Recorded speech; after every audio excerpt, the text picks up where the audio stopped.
Bonjour et bienvenue à Mix-moi ça où on célèbre la chose qui nous réunit le plus et la chose qu'on a tous en commun et c'est la bouffe. Je m'appelle Florence Sidney et aujourd'hui on va célébrer le chou frisé kale.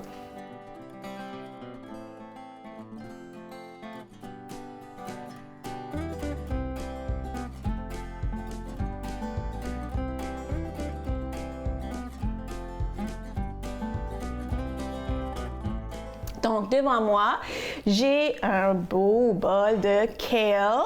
C'est très populaire dernièrement parce que c'est vraiment riche en plein de vitamines, l'acide folique, vitamine K et les gens l'utilisent vraiment un peu dans plusieurs recettes, dans des salades, dans des soupes, dans des chips de kale qu'on va faire tantôt. Et c'est vraiment une bonne façon d'augmenter notre apport en fibres parce que c'est vraiment, c'est riche en fibres. Quand on le mange en salade, là, c'est vraiment fibreux. Okay? Donc, on va commencer tout de suite. Comme j'ai dit, on va commencer à faire des chips de kale, qui est vraiment facile, mais il faut préparer le kale. Donc, là, c'est vraiment beau, hein? C'est vraiment comme, une fleur et une feuille en même temps. C'est vraiment beau. Donc, qu'est-ce qu'il faut faire? Il faut avoir un bol. Okay? Puis, moi, j'ai lavé mon kale. Okay? J'ai lavé mon kale, mais il faut vraiment que ça soit vraiment sec. Parce que oui, on va faire des chips, puis ça va aller au four, puis ça va sécher, oui, mais on va mettre de l'huile. Donc, on veut vraiment que les feuilles soient sèches pour que l'huile reste sur les feuilles. Hein? Donc, je vais chercher vraiment des belles feuilles. J'aime ça, les feuilles qui sont vraiment frisées. Là, ça fait vraiment des chips super croustillants. Donc, je vais essuyer délicatement, comme ça. Puis, le kale. Apparemment, c'est d'origine soit grecque ou italienne. Okay? Donc, je ne sais pas quel pays veut dire que ça vient de chez eux. Mais apparemment, c'est d'origine grecque ou italienne, mais c'est vraiment utilisé vraiment partout.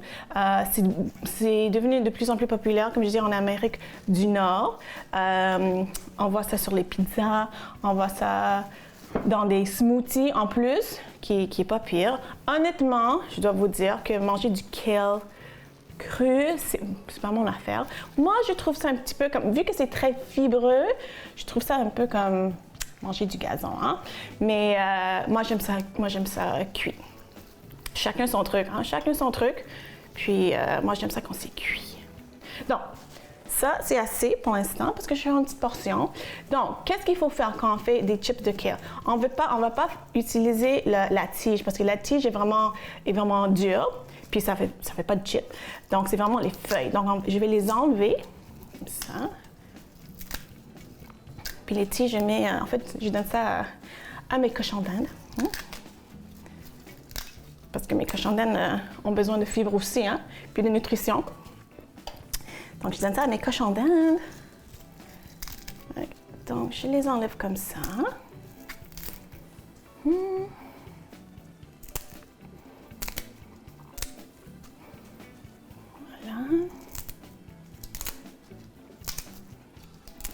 OK. Puis, le four est préchauffé à 375. Puis ça prend à peu près 15 minutes. Il faut vraiment juste vérifier. C'est sûr que les petits morceaux, peut-être, je sais pas, comme ça va cuire plus rapidement que les plus gros morceaux. Donc, il faut juste les surveiller. Des fois, je vais comme mélanger un petit peu. Mais après 15 minutes, normalement, c'est correct. Si vous voulez encore plus croustillant ou si, maintenant, le four, c'est pas assez puissant, vous laissez un petit peu comme 2 minutes de plus. Là, vous allez voir. Donc là. OK. Ça, c'est bon. La dernière feuille. Donc là, les chips de kale, comme j'ai dit, quand j'ai essuyé, j'étais très délicate. Là, maintenant, ça va être comme le spa. Ça va être le spa pour le kale quand on fait les chips de kale. Parce que là, on va les masser avec l'huile avant de les mettre dans le sauna chaud, qui est le four. Donc, c'est vraiment un spa pour le kale. Okay? Donc là, ici, je vais mettre l'huile. Ça, c'est l'huile de canola, mais vous pouvez utiliser l'huile d'olive. Puis, sel et poivre. Aujourd'hui, je mets juste sel et poivre. C'est sûr, à ce stade-ci, vous pouvez mettre les épices que vous voulez. Des fois, il y a des gens qui vont mettre la poudre d'ail, le poivre de cayenne, même des épices de curry. Vraiment, vous pouvez l'assaisonner comme vous voulez. Aujourd'hui, j'ai fait ça nature. Donc, là, je mélange avec mes mains. Donc, c'est là où est-ce que le massage commence. Pourquoi on fait un massage? Parce qu'on veut vraiment deux raisons.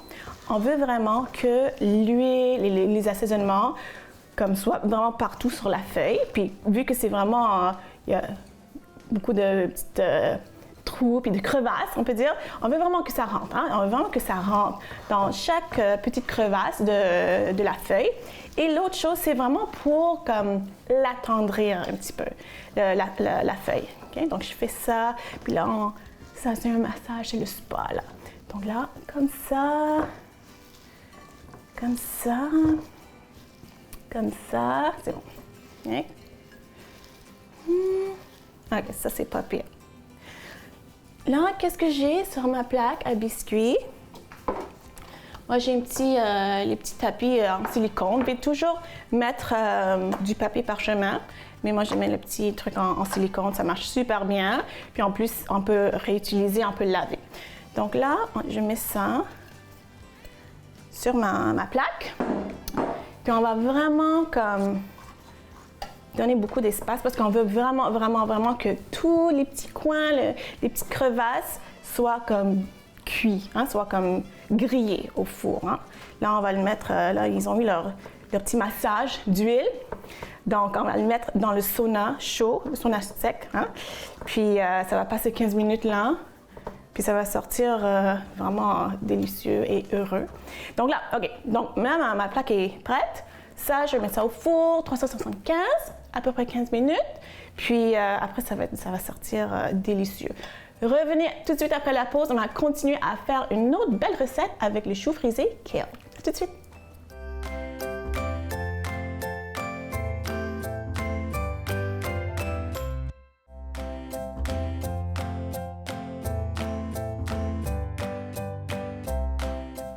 Alors, nos chips de kale sont au four, sont en train de se faire bronzer après le bon massage. Donc là, la deuxième recette qu'on va faire, c'est en fait un pesto. Un pesto avec, évidemment, notre vedette, le kale. Là, ici, dans ma casserole, j'ai de l'eau que on va faire bouillir l'eau parce qu'on va juste blanchir le kale. Si on faisait, traditionnellement, un pesto, c'est fait avec des feuilles de basilic. Hein? Puis les feuilles de basilic sont vraiment minces, puis c'est vraiment délicat, puis c'est pas fibreux comme le chou kale, mais vu que c'est très fibreux, on veut que ça soit un pesto assez lisse. Donc, on va blanchir les feuilles de kale. Donc, je fais la même chose qu'on a fait pour les chips. Là, je suis en train d'enlever les feuilles de la tige parce que la tige est dure. On ne veut pas ça dans notre pesto. Puis après ça, on va juste les blanchir. Donc blanchir, ça veut juste dire qu'on va le mettre dans l'eau bouillante pendant 1 minute même. Une minute et demie peut-être, juste pour attendrir les feuilles. Puis aussi, ça garde vraiment une belle couleur. Hein? Donc, c'est le chou kale.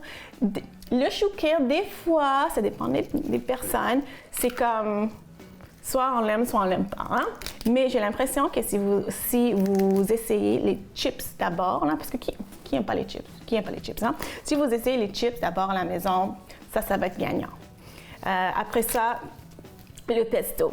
Parce que c'est comme, je sais pas, le goût est un petit peu comme caché avec les autres ingrédients. Aujourd'hui, dans le pesto, on va mettre l'ail, évidemment, on va mettre du fromage parmesan, puis on va mettre des amandes. Traditionnellement, c'est fait avec des noix de pain, mais on va faire avec des amandes. Donc, toutes ces saveurs-là, ça va faire en sorte que les gens qui ne sont pas sûrs, un peu sur le kale, ils vont aimer ça.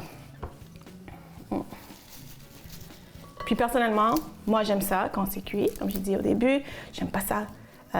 J'aime pas ça les salades de kale. Je sais que c'est super populaire, mais je sais pas, j'ai l'impression quand je mange ça, c'est vraiment comme manger du gazon ou du foin. Donc, moi non, c'est pas pour moi, c'est vraiment pas pour moi. Bon. Donc, j'essaie de trouver vraiment les belles feuilles frisées. Là, je vois mon eau. Papier. Puis dans l'eau, je n'ai même pas mis de sel, je vais en mettre un petit peu.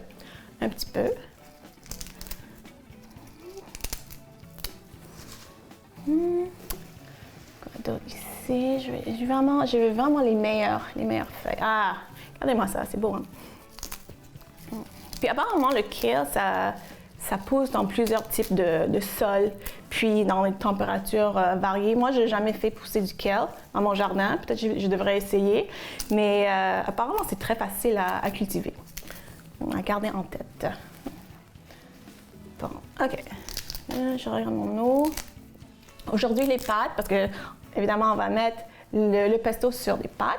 Les pâtes qu'on va utiliser, ça va être des pâtes sans gluten pour deux raisons. Moi, personnellement, j'ai comme une mini intolérance au gluten, vraiment mini. Donc, c'est pour ça que j'ai choisi une pâte sans gluten. Mais l'autre chose, c'est que j'encourage un petit peu les pâtes sans gluten parce que souvent, c'est fait avec des céréales qui sont plus riches en fibres que, mettons, les céréales, que du blé. Donc, les pâtes aujourd'hui que j'ai, c'est des fusilli. C'est fait avec du maïs, quinoa, riz brun, donc c'est plus riche en fibres. Donc c'est pour ça que j'ai choisi ça aujourd'hui. Bon, je pense que je vais prendre une dernière tige, une dernière feuille. Comme ça. Parfait. OK. Donc là, mon eau. Ouais, so-so. Okay. Je vais le mettre quand même parce que c'est très chaud. Puis, on veut juste comme vraiment attendrir les feuilles. Hein? On ne va pas cuire le kale. Donc, je vais montrer. Donc, je vais le mettre comme ça. Je vais mettre dedans comme ça. Comme ça. Puis, je vais le pousser avec la cuillère ici. Puis, pendant que ça, c'est en train de vraiment attendrir, comme ça. Je vais mettre, je vois la couleur qui sort. Je vais mettre dans mon bol que j'ai utilisé une petite serviette parce que quand je vais les sortir, je veux les sécher un petit peu. Je veux pas beaucoup d'eau, ok? Donc je vais laisser comme ça, comme ça.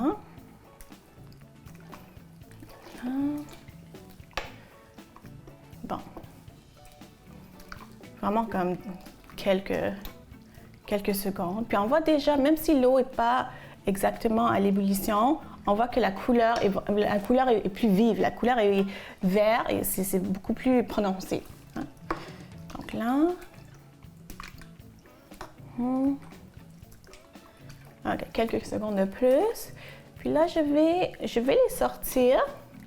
Puis je vais les mettre dans mon bol où est-ce que j'ai mis une serviette. Ah oui, ça c'est beau. Puis je vois déjà, c'est tendre, c'est vraiment tendre. Donc, là, je vais les sortir dans mon bol. Comme ça. Puis, au retour de la pause, on va continuer à faire notre pesto, mettant en vedette le chou frisé kale. À tout de suite.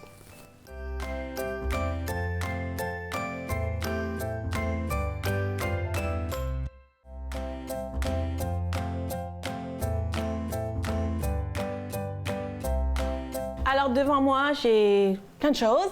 Ici, j'ai l'eau. En fait, où est-ce qu'on a fait blanchir notre chou kale? C'est la même eau. Donc, c'est en train de bouillir.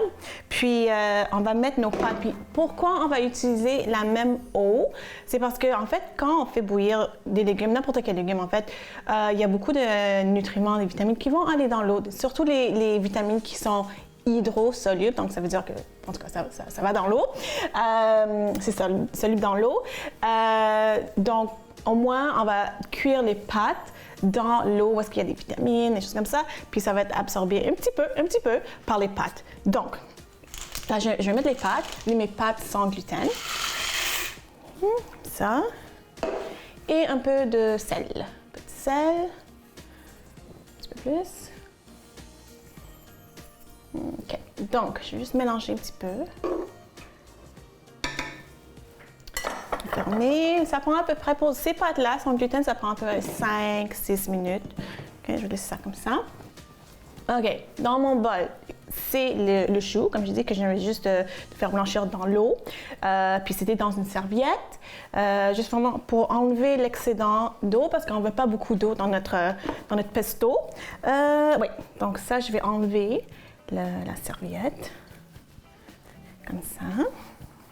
Puis regardez-moi la couleur. On peut même voir la différence. Ça, c'est le kale qui est frais, puis le kale qui a été blanchi. Puis même la couleur est vive. La couleur est vraiment un vert foncé.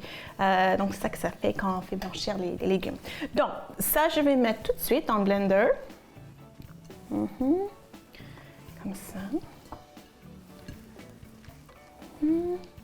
Voilà. Et, ouais, je vais mettre ça de côté. Qu'est-ce qu'on va mettre dans notre pesto? Moi, je vais mettre l'ail.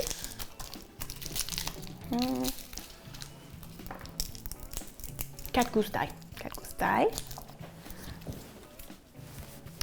1, 2, 3, 4. Je vais comme couper grossièrement parce que de toute façon, on va le mettre dans le blender. Oups.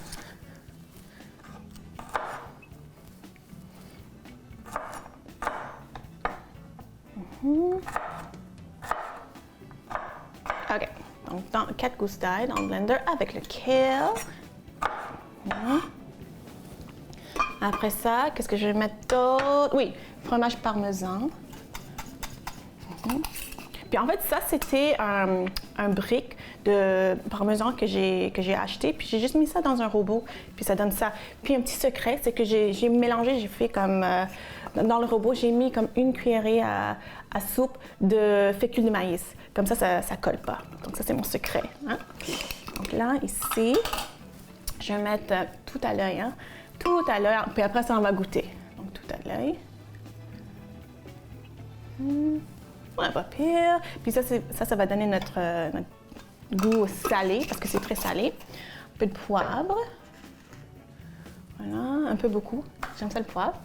Oui, pour les noix, on va mettre les amandes. Puis j'ai acheté les amandes qui sont tranchées parce que en tout cas, c'est plus facile pour la machine, pour le blender. Donc je vais mettre les amandes ici. Comme ça. Encore à l'œil. On goûte au fur et à mesure.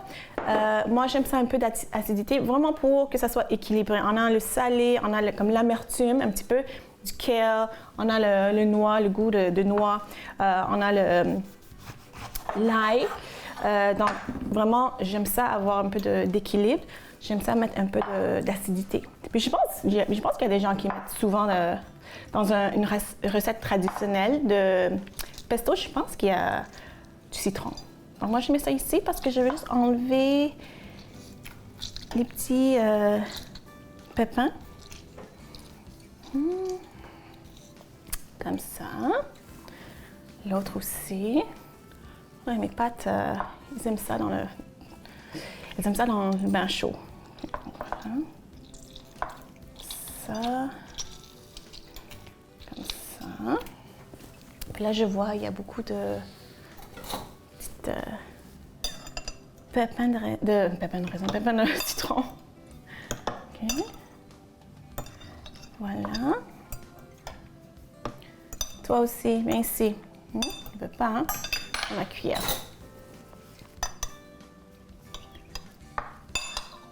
deux dernières ici. Et toi aussi, viens avec moi. Donc là, on va mettre ça dans le blender comme ça, l'acidité. Et je pense que c'est tout. J'ai mis... Est-ce que j'ai mis... Non, j'ai mis le parmesan. J'ai mis le poivre, mais je vais mettre en plus. Là, c'est l'huile. Hein, c'est juste l'huile. Comme ça. Puis vraiment beaucoup. Un pesto, c'est vraiment beaucoup d'huile. Hein. Donc, l'huile d'olive de bonne qualité. Hein, parce que c'est ça qui va donner le goût. Hein.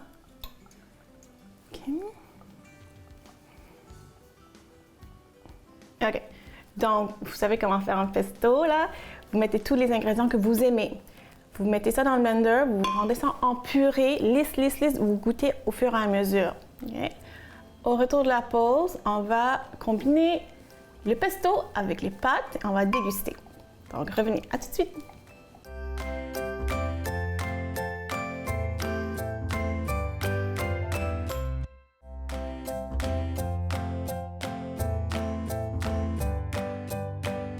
Je vais juste mélanger vite.